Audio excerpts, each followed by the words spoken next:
Hi, I'm Adam and welcome to Making Dollars and Cents at the Box Office, Special Academy Award Edition. In this video, Matt and I will be giving our reactions to the Oscar nominations, as well as our predictions for what we think deserves the win, and what will probably get the win, La La Land.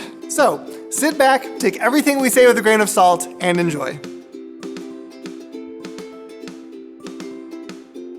Alright, so starting off, we're going to take a look at the Best Visual Effects category, and in this particular one, there are 5 nominations. We have Deepwater Horizon, Doctor Strange, Kubo and the Two Strings, Rogue One: A Star Wars Story, and The Jungle Book. Now yes, technically I have only seen 3 of these films, but I have seen a good amount of behind the scenes from both The Jungle Book and Deepwater Horizon. And after having seen everything that I have for these 5 films, I definitely think that Kubo and the Two Strings deserves this Oscar. Like, if you have seen any of the behind the scenes from Laika and how they made this story come to life, you'll recognize, like, this was a massive film to pull off. So that's why I think Kubo and the Two Strings definitely deserves the Oscar for Best Visual Effects.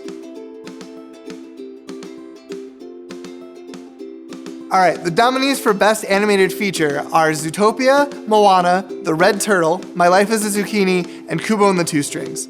All 5 of these films deserve a nomination, hands down. This was a great year for animation, but there is something missing from this list. Finding Dory. Why is Finding Dory not on here? It's a Pixar film, and it's not Cars, so it should be on the Best Animated Feature list. It's a great story about having a disability, living with that disability, and not letting it define you, but also not ignoring it. It's part of you. It's a great thing to be teaching kids. It should be on this list. It's not. That's messed up. But even if it was, the winner should absolutely be Zootopia. Like, speaking of important things to teach your kids, Zootopia should really even be on the best overall feature list, but it's not because it's animated and adults are like, oh, cartoons are for kids, but they're not. They're really important. Zootopia said things that other movies have been too scared to say, so it absolutely deserves to be on the best picture list, but it's not. So obviously we'll take the next best thing, Best Animated Feature. Alright, so now for Best Sound Mixing, we have Arrival, Hacksaw Ridge, La La Land, Rogue One, and 13 Hours. Overall, I definitely think that my top pick for this category would be Arrival. Now the reason for that is because their approach to soundscape and score was amazingly minimalistic, but it emphasized so many different things. Not only did it help advance the characters and the cinematography, it overall just helped tie this film together, more so than I think any of the other 4 nominations in this category did. So in my opinion, Arrival definitely earned Best Sound Mixing. The nominees for Best Original Score are Jackie, Lion, La La Land, Moonlight, and The Neon Demon. Oh wait, not The Neon Demon, which deserves to be on this list, but Passengers, for some reason. Now I haven't seen Jackie or Lion, so I can't really speak into those, but I have seen La La Land and Moonlight, and they are both absolutely worthy inclusions on this list. However, I gotta give it to Moonlight. La La Land's probably gonna win it, but Moonlight deserves it. And with La La Land, the music's great. It fills in the background nicely, it keeps you moving, but the problem is I don't really ever think about it, which is not good for a musical. Whereas Moonlight, it makes you feel. That really simple, minimal violin part really just gets under your skin and makes you feel vulnerable and connects you to the intimacy of the characters on screen. And that's something that La La Land is lacking, so for that reason alone, Moonlight deserves the Oscar for Best Original Score. For Best Film Editing, we have Arrival, Hacksaw Ridge, Hell or High Water, La La Land, and Moonlight. Now I want to be upfront about my opinions on La La Land in this particular category. It doesn't belong. The category is called film editing, and what editing was done in La La Land? It's a bunch of one-take wonders, which were gorgeous, and we'll get to that when we get to Best Cinematography, but really, there wasn't a whole lot to edit to this film. It can't compare to films like Arrival and Moonlight in the same category. Like, both Arrival and Moonlight were masterpieces, the way that the editors were able to take all of this ensemble of clips and footage and compile them into this beautiful story that helped the audience get into the psyche of each of the characters. Like, honestly, La La Land does not belong in this category whatsoever, as well as like 6 other ones. We'll get to that. But really, I think Arrival deserves this Oscar nomination over even, say, Moonlight. And the reason why is that Arrival is told in such a beautifully non-linear way that you don't see the plot twists coming at the end at all. For me, I actually went in thinking that Moonlight was gonna be told non-linearly, but then was just chronological, which was great, and I really think that it told an amazing story, but overall, because of that, I don't think that it really deserves the best film editing as much as, say, Arrival does. Nominees for Best Original Song are Audition from La La Land, Can't Stop the Feeling from Trolls, The Empty Chair from Jim, a James Foley Story, How Far I'll Go from Moana, and City of Stars from La La Land. La La Land. It's great. It's great. great, but 2 nominations when The Lonely Island created Pop Star and wrote an entire album of original music that goes completely unnoticed, even though it's the most biting and potent satire of pop music that we've ever had, one of the best music parodies since Spinal Tap. Why is this ignored? Because the Academy likes throwbacks instead, which is exactly what La La Land is. Now, Audition absolutely deserves to be on this list. Emma Stone's rendition of Audition is beautiful, and it brought me to tears both times I saw it. But City of Stars really doesn't need to be on this list. Even with all of that said, the winner here, in my opinion, is Can't Stop the Feeling from Trolls by Justin Timberlake. Because you were singing this song this past summer, and you didn't even realize it was from a movie. And for that reason alone, and the fact that it's still being overplayed, and I love every second of it, it deserves Best Original Song, hands down. I love you, La La Land, but sit down because the Trolls have it.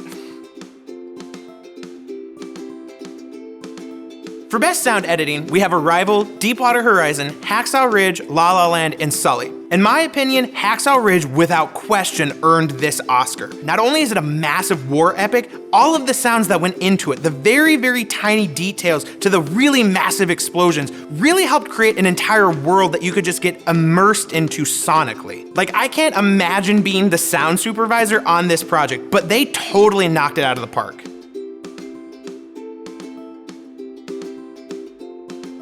And the nominees for Best Adapted Screenplay are Arrival, Hidden Figures, Fences, Lion, and Moonlight. Moonlight.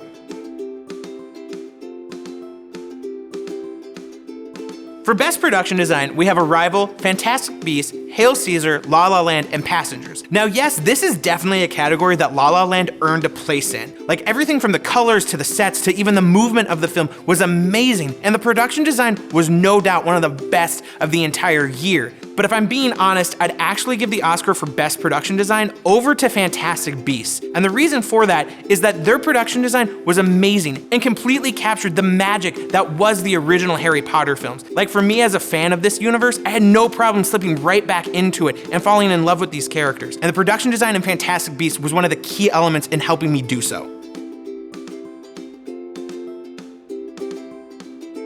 And moving on to my favorite category, Best Original Screenplay. The nominees are Manchester by the Sea, The Lobster, La La Land, Hell or High Water, and 20th Century Women. So I haven't seen 20th Century Women, which is a bummer because I really think it looks incredible, so let's move that out of the list. And then there's La La Land, which really doesn't deserve to be on here at all when movies like Don't Think Twice, Captain Fantastic, Swiss Army Man, The Neon Demon, so many great original beautiful stories came out this year. Why do we gotta go with a throwback for Best Original Script? So let's get that out of there. And then there's The Lobster, which totally deserves to be on this list. It built this incredible, dark, dystopian little world, but it didn't do as much with it as it should have. And it was kind of pretentious and not in a good way, so knock that one out of there. That leaves us with Hell or High Water and Manchester by the Sea. Now, Hell or High Water is really, really great. It's this great little bank robbery story that touches on themes of brotherhood, but it didn't bring a whole lot new to the table. So that leaves Manchester by the Sea, which is hands down one of the best scripts I have ever seen. The way that it paces itself over its 2 hours and 15-minute runtime and slowly peels back the layers of our main character, as well as all the other characters, so you find out who they are and why they are the way that they are, and who they used to be, and who they're growing into, and what they can't let go of or can let go of. It's incredible. The dialogue is completely realistic. I felt like I could walk on screen, meet one of these characters, they would have a fully fleshed out life, and I could have a complete independent conversation with them.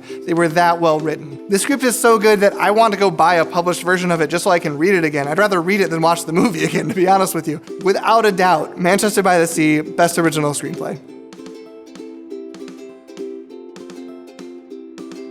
All right, now for the category that I have been pumped to talk about. For Best Cinematography, we have Arrival, we have La La Land, Lion, Moonlight, and Silence. Honestly, each and every one of these 5 films deserves an Oscar for Best Cinematography. They not only advance the characters in their films, but the overall story. But only one of them can win. So if I had to pick, I would pick Moonlight to win Best Cinematography. The reason for that is that Moonlight broke with modern conventions in how we tell stories cinematically. They put you in interesting perspectives that really made you feel the hearts and minds of the characters that you're seeing and wrestling with. Like, I felt for the characters in Moonlight, unlike I think that I felt for any other character in any other film I saw this year. So for that reason alone, I think that Moonlight, without question, deserves Best Cinematography. The nominees for Best Supporting Actress are Viola Davis from Fences, Octavia Spencer from Hidden Figures, Naomi Harris from Moonlight, Michelle Williams for Manchester by the Sea, and Nicole Kidman for Lion. I haven't seen Hidden Figures or Lion yet, so let's cut those out of there, which actually makes my job way easier, because trying to factor Octavia Spencer in with these other three is hard enough as it is. So, that leaves Michelle Williams in Manchester, which was fantastic. She was great, but there's really only one scene in particular that really moved me and that got her nominated for it, so I think we can cut her out of this. So that only leaves Viola Davis and Naomi Harris, and that is almost impossible, but after tearing myself up trying to think about who I would pick, I'm gonna have to go with Naomi Harris in Moonlight. The way that she portrayed drug addiction over the course of a life as a subplot and brought some heartbreaking realism to it that could have been the main focus of the film was staggering. It was incredible, it was potent, and for that reason alone, she deserves the Oscar for Best Supporting Actress. In the category of Best Supporting Actor, we have Mahershala Ali for Moonlight, Jeff Bridges for Hell or High Water, Dov Patel for Lion, Lucas Hedges for Manchester by the Sea, and Michael Shannon for Nocturnal Animals. I really don't even need to think about who deserves the Oscar for this. It should absolutely, totally go to Ali for Moonlight. His work in the first act was amazing. Yes, he was only in for a handful of scenes, but he gave one of his best performances of his entire acting career in this movie. But before we move on from this category, let's talk about something that's really weird here. Dev Patel for Lion is in this category for Best Supporting Actor. And the reason why that's weird is because he's the freaking lead. Yes, he's the lead in the latter half of that story, but nevertheless, he is the lead. He's the character that we see have the largest character arc. So why he's in Supporting Actor makes literally no sense to me. Maybe someone at the Academy can explain this to me. Because if those are the specifications that are gonna be put on this particular category, Rhodes from Moonlight should also be in here, and not Jeff Bridges for playing a character that we have literally seen him play for at least 2 or 3 times now. All right, now with that said, we can move on. The nominees for Best Actress are Ruth Negga for Loving, Emma Stone for La La Land, Natalie Portman for Jackie, Isabelle Huppert for Elle, and Meryl Streep for Florence Foster Jenkins.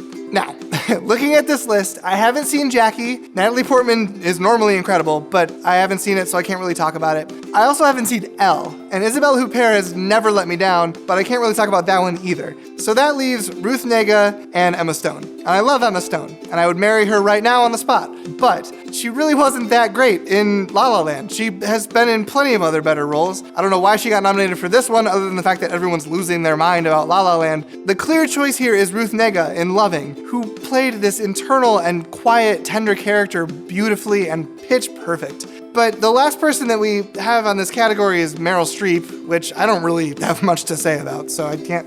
But I do. First of all, guys, let's be real here. Meryl Streep playing an old rich white lady who can't sing but absolutely has to, this is the biggest joke for a Meryl Streep performance. Like, it literally makes no sense to me that she made this list. Like, let's be real here. This year, we've had an entire group of films with really powerful female characters played by exceptionally talented actresses. Like, the first one that comes to mind is Tara J. Henson from Hidden Figures. Like, her performance absolutely deserves to have won her an Oscar nomination for Best Actress. But for some reason, the Academy got lazy and was just like, let's just give it to the one person that we always give it to, Meryl Streep. I just don't understand. This woman literally just, And the nominations for Best Actor are Casey Affleck for Manchester by the Sea, Andrew Garfield for Hacksaw Ridge, Ryan Gosling for La La Land, Viggo Mortensen for Captain Fantastic, and Denzel Washington for Fences. For me, this is a really tough call, because in my opinion, none of these 5 gave the same performance that either Dov Patel or Trevante Rhodes gave in Lion or Moonlight. Like I already said, Dov Patel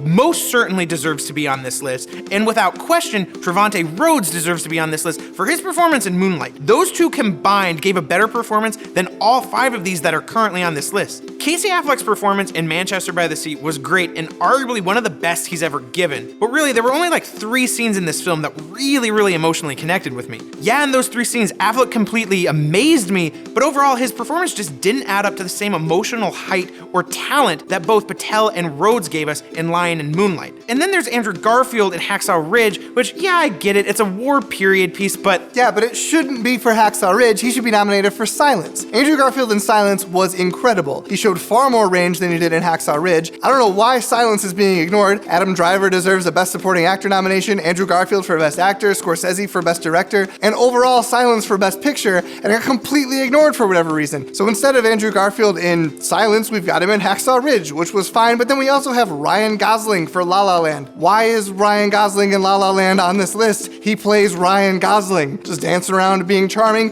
which is fine, but does not need to be on this list. The real crime here is that Trevante Rhodes is not on this list for his work in Moonlight, which was game-changing. It was incredible. It was tender. You don't see stuff like that. Not from Ryan Gosling, not in La La Land for sure. And I love La La Land, don't get me wrong, I know I've said that a million times, but since Trevante Rhodes isn't on this list, even though he should be, we should call him up and give him the Oscar right now.